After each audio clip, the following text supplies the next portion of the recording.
2024 সালে যাদের জন্য স্বাধীনতা পাইছি, যার কারণে শেখ হাসিনা বিদায় হইছে, তাদেরকে মানুষ চিনে না, তাদেরকে মানুষ চিনে না।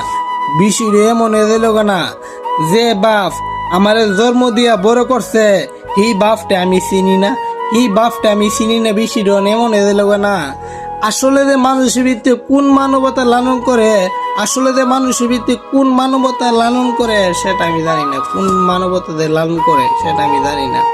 কারণ কেন এসব মানুষটি এরকম ভাবে মারা উচিত হই নাই, ওরকম ভাবে মারা উচিত হই নাই, আমার জানা মতে উচিত হই নাই।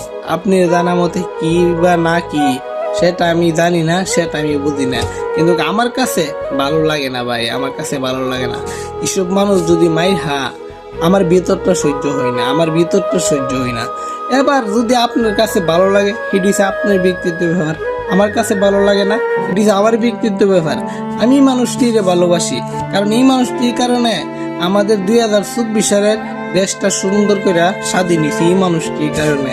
এখন এদেরকে চিনি না, এদেরকে বুঝি না, এখন এদেরকে চিনি না, এখন এদেরকে বুঝি না।